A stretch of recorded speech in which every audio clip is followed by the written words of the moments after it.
Hallelujah. धन्यवाद देते हैं प्रभु यीशु मसीह का कि उसने आज के इस भवन में फिर से अपने घर में बुलाया कि ताकि हम सब उसके नाम को धन्य कह सके। आज थोड़ी देर प्रभु के कलाम से बात करेंगे। जैसे आसमान का परमेश्वर अपनी आराधना में हमारी अगुवाई की, अपनी सामर्थ को भेजा, अपनी पवित्र रूह को भेजा, और हम उम्मीद रखते हैं कि बहुत लोग छुए गए और बहुत से लोग वैसे के वैसे ही हैं। पर मेरी दुआ है कि वचन के द्वारा परमेश्वर बात कर सके। आज भी प्रभु के कलाम से बात करेंगे। जब मसीह यीशु के साथ चल रहे हैं तो मसीह के साथ चलने वाले वो साथ चल पाएंगे जो धीरे से चलते हैं। तेज चलने वाले अक्सर चूक जाएंगे, ठोकर खा जाएंगे और गिर जाएंगे।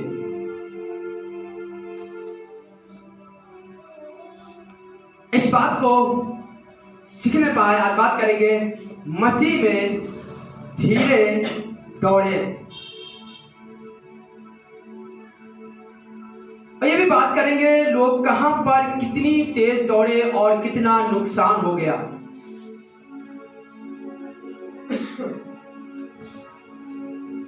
एकदम से पा लेने के लिए, एकदम से उठ जाने के लिए, एकदम से हासिल कर लेने के लिए परेशान मत होइए। उन बरकतों के लिए, उन आशीषों के लिए परमेश्वर ने उस पथ के लिए एक समय निर्धारित किया है,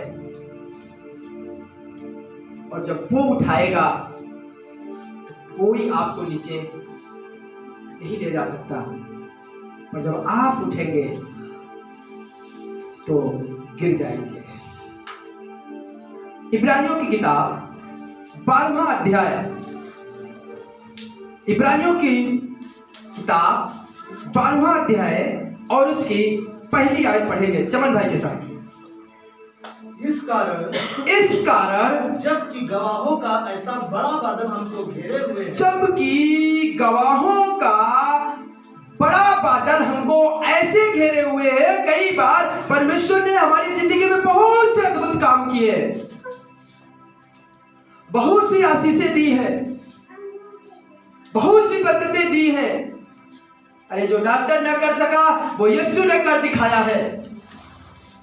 जो बरकतें मेहनत करके ना पाई वो आसमान का परमेश्वर ऐसे यूं ही दिया है। आपको उन दलदल से निकाला है जहां से लग रहा था कि अब हम इसी में नाश हो जाएंगे। कहने लगा उस गवाहों का बादल हमको ऐसे घेरे हुए हैं। बहुत सारी गवाहियां हैं हर एक के पास।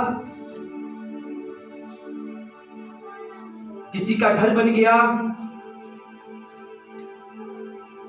किसी की बेटी की शादी हो गई, कोई बरकत पा गया, कोई किसी की बीमारी चली गई, कोई दुष्ट आत्मा से ग्रसित था, छूट गया।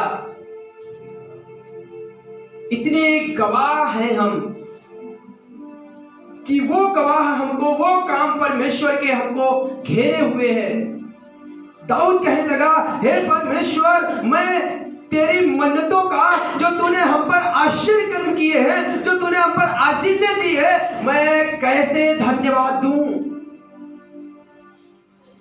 कैसे तुझे थैंक यू कहूं। हर एक के पास ऐसे ही काम है जो यीशु ने हमारी और जो आपकी जिंदगी में किया है। इस लायक नहीं थे, लायक बनाया है। तकलीफ में थे, यीशु ने उन तकलीफों को हटाया है।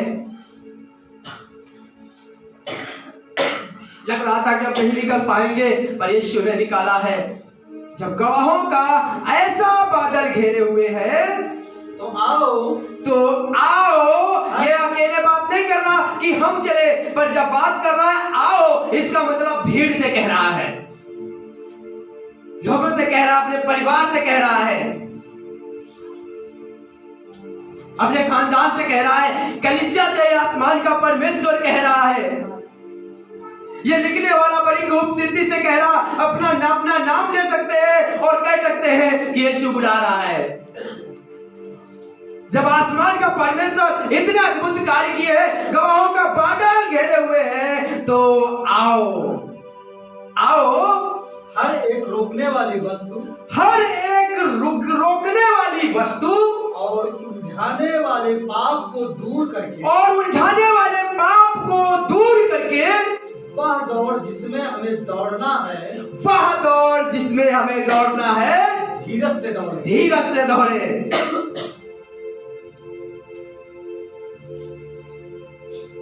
हर एक रोकने वाली वस्तु, हमारा पैसा हमें न रोक पाए यीशु के पास जाने से, हमारा काम हमें न रोक पाए यीशु के पास जाने से, हमारे लोग हमें न रोक पाए यीशु के पास जाने से, हमारा परिवार का शख्स कोई न रोक पाए यीशु के पास जाने से, हमारी जरूरतें हमें न रोक पाए यीशु के पास जाने से, क्योंकि ऐसा उसने गवाहों का बादल हमें घेरे हुए हैं। उसके आश्चर्य कर्म इतने हमारे और आपकी जिंदगी में हुए हैं, बयान करने लगे, शब्द कम पड़ जाते हैं, शब्द नहीं बचता है। कैसे प्रभु तुझे धन्य कहें। आज यीशु ना होता तो कहां होते, पर आओ, हर एक रोकने वाली वस्तु, हमारी नींद हमें न रोक पाए यीशु के पास जाने से, हमारे कपड़े हमें न रोक पाए यीशु के पास जाने से। कह लगा, कौन है मुझको मसीह के प्यार से जुदा कर सकता है? क्या नंगई, क्या तलवार, क्या तूफान, क्या बारिश, क्या लोग। अभी कहने लगा, हर रोकने वाली वस्तु और उलझाने वाले पाप। हमारे पाप हमें उलझा देते हैं। रस्सी देखा है, कई बार रस्सी को हम फंदा लगाते हैं और कई बार रस्सी को निकालते हुए रस्सी उलझ जाती है।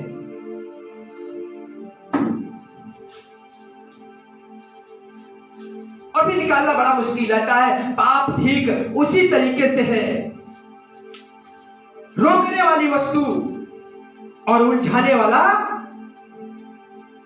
पाप। उस पाप से जितना निकलने की कोशिश करेंगे उतना ही फंसते जाते हैं। इसलिए धीरे से निकले। हालेलुया। धीरे से निकलने वहां से। जब आप यीशु के पास आना शुरू करेंगे, जब सोचेंगे कि आप कई दिन से हम प्रभु के घर नहीं गए, तो पता है हर एक उलझाने वाला पाप, हर एक रोकने वाली वस्तु आपको रोकेगी। तो इतने दिन से यीशु के पास नहीं जा रहे हो, पादरी क्या कहेंगे, आगे बैठे यूथ क्या कहेंगे, वहां के लोग क्या सोचेंगे। तो कई दिन से दुआ नहीं कर पाए हो, अब सोच रहे हो कि आज हम यहां से जाएंगे, प्रार्थना करेंगे घर में, और जब घर जाते हो, अरे छोड़ो कर दूसरे दिन कर लेंगे, नहीं हो पाता।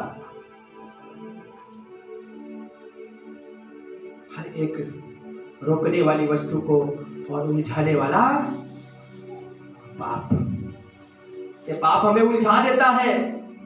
ये गलतियां हमें दुष्ट बार बार याद दिलाता है कि ताकि हम यीशु के घर न जाएं।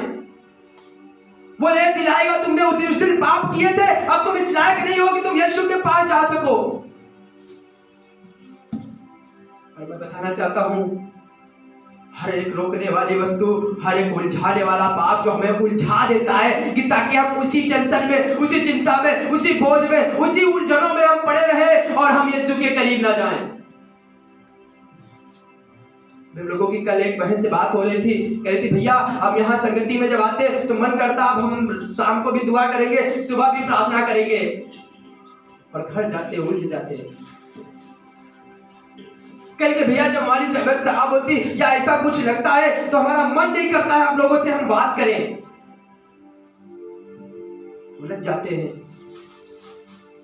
पर ये काम रोकने वाली वस्तु और उलझाने वाले पाप को, उलझाने वाले पाप को दूर करके और पाप को दूर करके ये काम कौन करेगा? कौन करेगा? सब है यहाँ? कौन करेगा ये पाप को? कौन दूर करेगा? और कौन उलझाने रोकने वाली वस्तु को हटाते हुए कौन आगे आएगा? यीशु नहीं, हम आएंगे। यीशु तो है पर हम खुद उसमें उलझना चाहते हैं, खुद हम उसी में पड़े रहना चाहते हैं, उसी अंधकार में रहना चाहते हैं, क्योंकि हमें यहाँ बाहर निकलना नहीं आता। अब हम उसी में पड़े हुए, वो पाप ने हमें इतना कमजोर कर दिया है, वो हमारी गलतियां हमको इतना दबा रही है, रोज रोज हमें स्मरण आ रहे हैं, हमारे पाप हमें स्मरण आ रहे हैं, हमारे लोग हमें स्मरण आ रहे हैं कि अब हम खुदा के घर नहीं जाएंगे, लोग क्या कहेंगे, समाज क्या कहेगा, प्रभु के सेवक क्या कहेंगे, यहाँ बैठे पास्टर लोग क्या कहेंगे। मन नहीं करता है। वह कहने लगा, ये नहीं कह रहा, यदि ये कहता कि यीशु तुम्हें दूर करेगा, ये कहने लगा हर रोकने वाली वस्तु और उलझाने वाले पाप को दूर करके। उत्पत्ति की किताब में लिखा हुआ है, पाप तेरे देवरी पर, तेरे देहरी पर, तेरे फाटक पर, तेरे घर पर छिपा हुआ है, तेरे दरवाजे पर छिपा हुआ है, और उसकी चाहत तेरे ऊपर लगी हुई है, लालसा तेरे ऊपर लगी हुई है। अब भी आगे लिखा है, उस पर तुझको प्रभुता करनी है। हमें ही रोकने वाली वस्तु को खुद रोकना पड़ेगा। कई बार हम अक्सर बात, जब प्रभु चाहेगा तब ले आएगा। अरे प्रभु चाहेगा, कई बार हम नहीं उठना चाहते, कई बार हम नहीं चलना चाहते। निकलो, उठो। कहने लगा उस पाप को दूर करके वह दौड़ जिसमें हमें दौड़ना है, वह दौड़ जिसमें हमें दौड़ना है, धीरज से दौड़े, धीरज से दौड़े, धीरे से दौड़े। बगल वाले से धीरे से दौड़ा करो, धीरे से दौड़ना, क्योंकि तेज दौड़ने वाले अक्सर ठोकर खा जाते हैं, तेज दौड़ने वाले अक्सर चूक जाते हैं। कई बार आपने चूका होगा, कई बार हमने चूका है, कई बार हम धोखा खा गए हैं। जल्दबाजी में कभी तैयार होने लगो तो कभी कुछ ना कुछ छूट जाता है। कहीं मेरी घड़ी छूट जाती, कहीं मेरा मोबाइल छूट जाता, कहीं जूते की डोरी बांधना छूट जाता है। धीरे से करा करो, धीरे से चला करो। और मसीही जीवन यदि धीरे से नहीं चले, देखकर नहीं चले, तो चूक जाएंगे और गिर जाएंगे और फिर चुपचाप रह जाएंगे, बैठ जाएंगे। धीरे से, हाँ प्रभु ने आपको ठीक किया है, प्रभु ने आपको बेहतर किया, प्रभु ने आपको बिल्कुल चंगाई दी है, अच्छी बात है। पर अक्सर लोग आकर कहते हैं, भैया हम प्रभु की, अब भैया बताओ हमें बपतिस्मा लेना है। क्यों लेना? किसने आपसे कहा लेने के लिए? तो कहते भैया हम बीमार थे इसलिए हम लेना चाहते हैं। बीमारी के लिए बपतिस्मा थोड़ी है। भैया हमें बाइबल दिला दो, हमें बाइबल दिला। किस लिए? तकिया लगा के सोएंगे ताकि बुरे बुरे स्वप्न ना आए, इसलिए बाइबल थोड़ी है।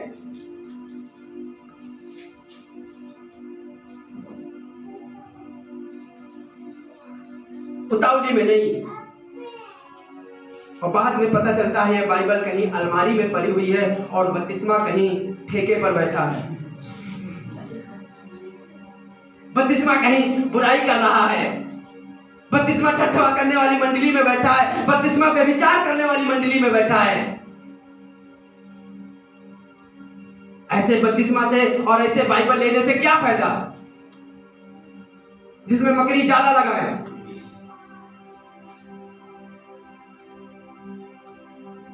इसीलिए कहने लगा, हाँ काम हुआ है, आसमान का परमेश्वर बहुत काम किए आपकी जिंदगी में, पर धीरे से, धीरे से, तेज नहीं। पहले तो रोकने वाली वस्तु को और उलझाने वाले पापों को दूर करो, और फिर ये नहीं कहलेगा दौड़ जाओ। ये लिखा होता दौड़ो तो हम दौड़ लेते, पर ये बात नहीं कह रहा धीरे से।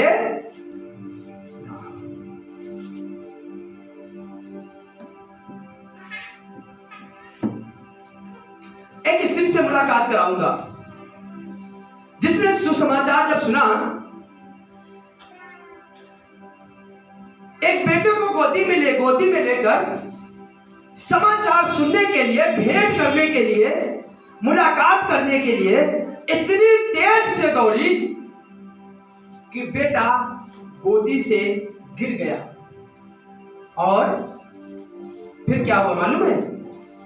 लंगड़ा हो गया। सुनिएगा, दूसरा राजा 4 अध्याय और उसका 4 पद।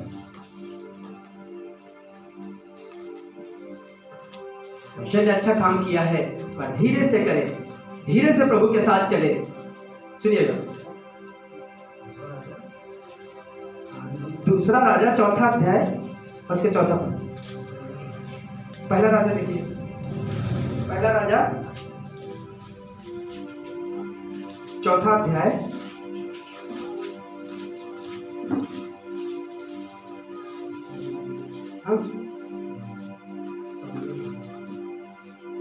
पहला समूएल होगा, पहला समूएल या दूसरा समूएल, देख लीजिए, माफी चाहते हैं।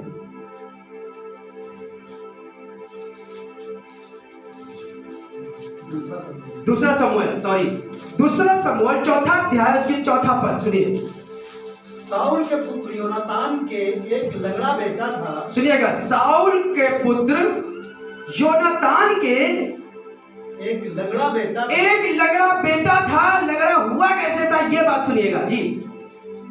जब इजराइल से साउल और योनातान का समाचार आया, जब इजराइल से साउल और योनातान का समाचार आया, तब वह 5 वर्ष का था। सुनिएगा, उस समय उसकी नौकरानी उसे उठाकर भागी और उसके उतावली से भागने के कारण वह गिर के लंगड़ा हो गया।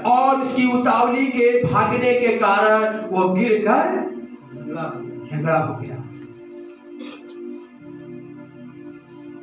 उतावली में चलने वाले अक्सर चूक जाते हैं, उतावली में चलने वाले अक्सर चीजें बिगड़ जाती हैं। जल्दबाजी में खाना बनाने वाले कुछ ना कुछ गड़बड़ कर ही देंगे। जल्दबाजी में पहनने में कभी शर्ट की बटन ऊपर की नीचे होगी, नीचे की ऊपर हो जाएगी।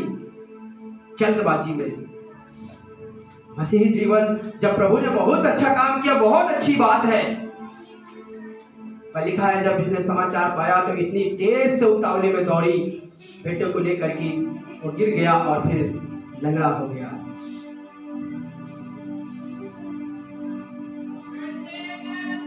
नीतिवचन 19वां अध्याय और उसका 2 पद पढ़ेंगे।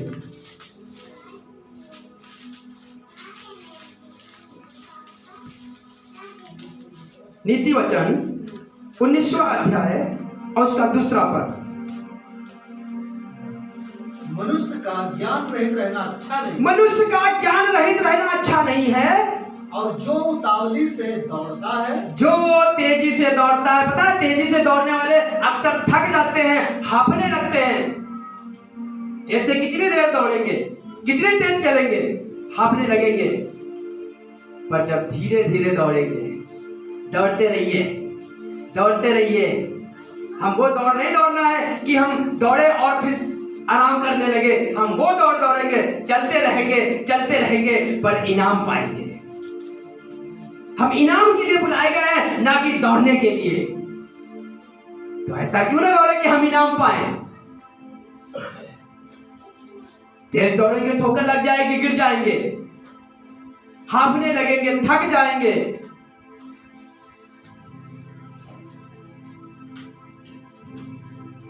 सुनिएगा, और जो उतावली से दौड़ता है वह चूक जाता है।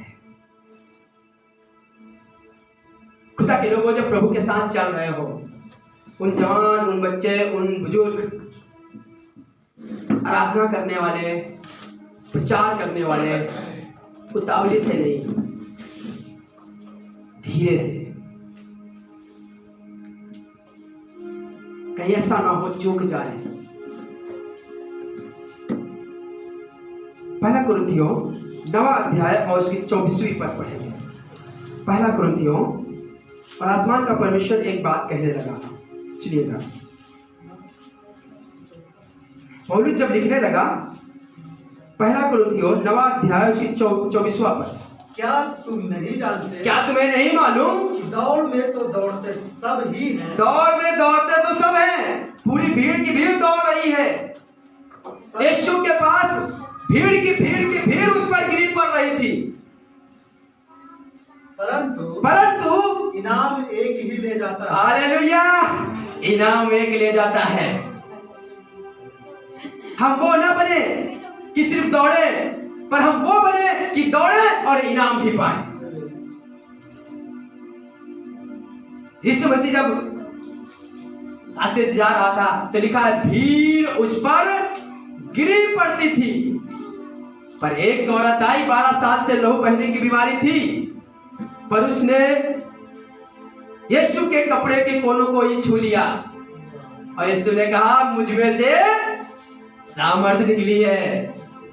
चले कह प्रभु भीड़ की भीड़ तुझ पर गिरी पड़ रही और तू कह रहा किसी ने मुझे छुआ है। हाँ, किसी ने छुआ है, भीड़ दौड़ रही है, भीड़ हम पर गिर पड़ रही है, पर किसी ने छुआ है और ऐसा छुआ है वो इनाम लेकर गई है, चंगाई लेकर गई है।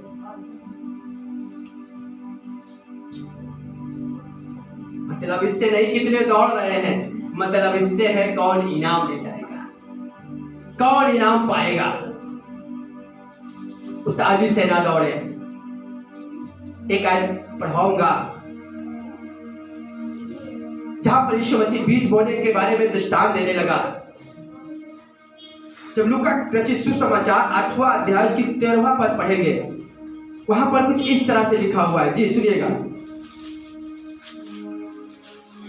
इसलिए आराम से दौड़े, जो प्रभु कहे उसी के अनुसार चले और धीरे धीरे दौड़े। आज बहुत से लोग दौड़े, कितने आराधक आए, कितने प्रचारक रहे, कितने प्रभु के साथ दौड़ने वाले थे, कितने प्रभु यीशु के पास 2011 में कितने लोग आते थे। आप बताइए, इतना दौड़ रहे थे कि जो अच्छे दौड़ने वाले थे उनको दबा देते, पर अच्छे दौड़ने वाले भले ही वो ज्यादा दौड़ में नहीं दिखाई दे रहे थे, पर आज दिखाई दे रहे हैं। पर जो तेज दौड़ रहे थे वो दूरों कोस नहीं मालूम दे रहा कहां चले गए। सुनिएगा, हाँ, चट्टान पर के वे हैं, चट्टान पर के यीशु मसीह कहने लगा बीज वो हैं कि जब सुनते हैं तो आनंद से वचन को ग्रहण तो करते हैं, आनंद से वचन को ग्रहण करते हैं, घूमते हैं, नाचते और कहते हैं ये वचन मेरे लिए था, ये वचन मेरे लिए था, ये वचन मेरे लिए था।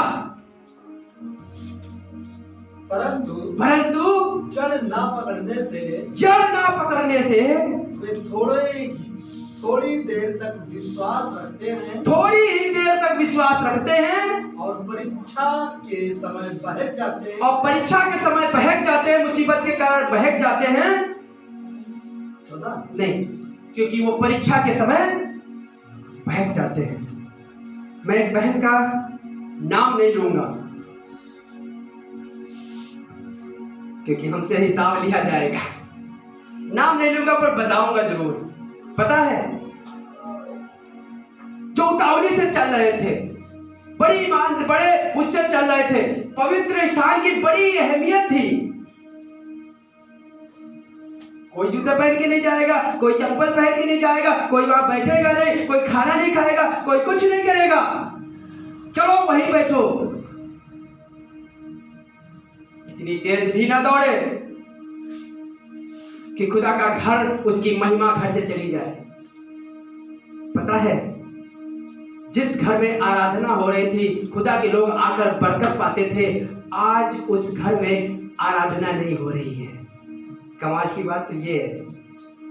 तो इतना क्यों दौड़ो? और कहने लगे आराधना कराएंगे तो किराया लेंगे। मुझे वो दौड़ नहीं चाहिए। फिर दौड़ते दौड़ते जब थक जाएंगे तब फिर कहेंगे मसीह यीशु ने हमें क्या दिया है, हमें क्या मिल गया है। नहीं, आज दुआ करें और प्रभु से प्रार्थना करें, ऐसी दौड़ ना दौड़े, दौड़े धीरे धीरे दौड़ते रहे। खरगोश की तरह ना दौड़े कि दौड़े और थक जाए, चुपचाप बैठ जाए, इनाम भी ना मिले, पर दौड़े तो कछुए की तरह दौड़े, दौड़ते जाए दौड़ते जाए दौड़ते जाए। जो आगे जाए जाने दीजिए, परेशान ना होइए। जो ऊपर उठने दीजिए, उनके देखने से परेशान ना होइए, पर आप दौड़ते रहिए। आप बाइबल पढ़ रहे हो, आप दुआ कर रहे हो, आप जो भी कर रहे हो वहीं पर करो। हम इसलिए नहीं आए कि दौड़े, हम इसलिए आए कि इनाम पाएंगे। प्रभु मेरी दुआ है यहाँ बहुत से लोग जो प्रभु तेरे साथ चल रहे हैं, दौड़े पर कई बार ठोकर खाकर गिर गए, कई बार नीचे गिर गए, पर आज मेरी दुआ है फिर उठे, फिर चले और धीरे से चले, ताकि प्रभु तुझसे बड़ा इनाम पा सके। प्रभु यीशु के नाम में।